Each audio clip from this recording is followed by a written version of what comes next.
Did you know that children made up nearly a third of those forced onto slave ships? This is the hidden history of African children, a story spanning millennia, from ancient kingdoms to the challenges of today. Join us as we uncover their triumphs, their struggles, and their enduring spirit. Our story begins in Nigeria, thousands of years ago, with the Nok culture. Around 1000 BCE, the Nok people were masters of ironworking. Terracotta sculptures offer glimpses into their daily lives, revealing that children as young as 5 years old were likely involved in farming and mining. These weren't idle children, they were active participants in their society's economy. Moving south to Sudan, we discover the Kingdom of Kush, a powerful civilization that rivaled ancient Egypt. While known for its warrior queens like Amanirenas, the kingdom also had a darker side. Inscriptions reveal the practice of child sacrifice during times of famine. Yet, Kushite children also held positions of power. Royal children were trained in warfare, preparing them to rule and defend their kingdom. The Bantu expansion, beginning around 1000 BCE, saw populations migrate from West Central Africa across the continent. Children were integral to this movement, carrying traditions, knowledge, and skills to new lands.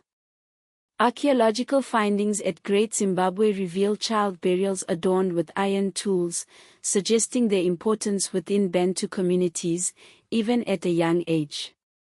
But perhaps the most tragic chapter in the history of African children is the transatlantic slave trade. From the 16th to the 19th centuries, an estimated 12 million Africans were forcibly taken from their homes and shipped to the Americas. Children comprised a significant portion of these captives, sometimes as much as 30%. Oloda Equiano, kidnapped from Nigeria at the age of 11, and Otobokugo Eno, enslaved from Ghana at 13, are just two examples of the countless children who endured this horrific journey. The conditions on slave ships were brutal. Disease was rampant, and the survival rate for children was less than 20%. Traders initially preferred adult slaves, viewing children as less valuable.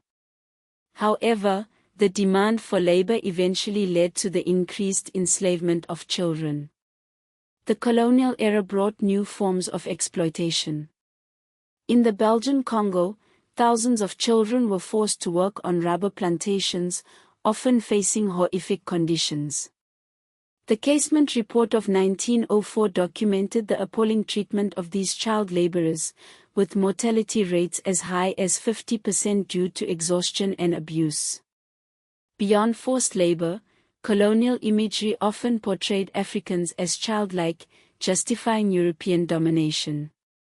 This infantilization trope perpetuated harmful stereotypes that continue to affect perceptions of Africa today.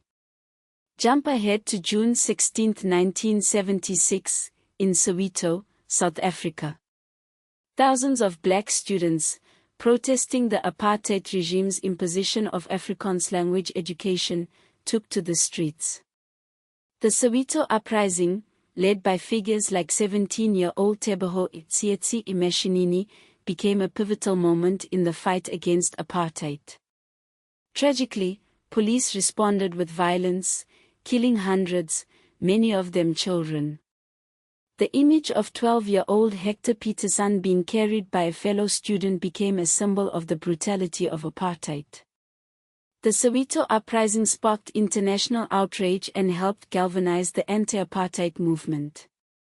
The sacrifices of these young protesters paved the way for a new South Africa. Today, Africa has the youngest population in the world, with 600 million people under the age of 18. This demographic dividend has the potential to drive economic growth, but it also presents significant challenges. Conflict continues to plague many parts of the continent, with millions of children affected by violence and displacement.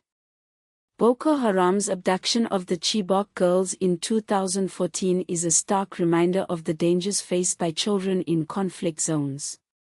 The COVID-19 pandemic has further exacerbated these challenges, with millions of children dropping out of school. But amidst these challenges, there are also stories of resilience and hope. Organizations like SOS Children's Villages are working to provide care and support to vulnerable children. The African Union's Agenda 2063 aims to achieve universal secondary education by 2040. And young Africans are using their voices to demand change. From the protests in Nigeria to the Sudan protests of 2019, youth are at the forefront of movements for social and political reform. However, the history of African children is not without its controversies. The suppression of African child memoirs, like Equianos, seeks to minimize resistance and highlight victimhood.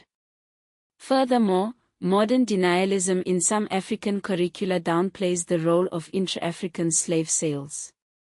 Western narratives often perpetuate harmful stereotypes, portraying Africa as a continent of helpless children in need of saving.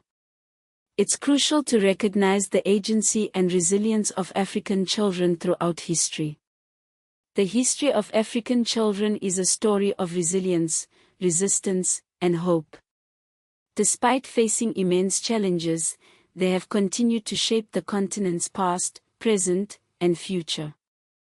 By understanding their history, we can work towards creating a brighter future for all African children.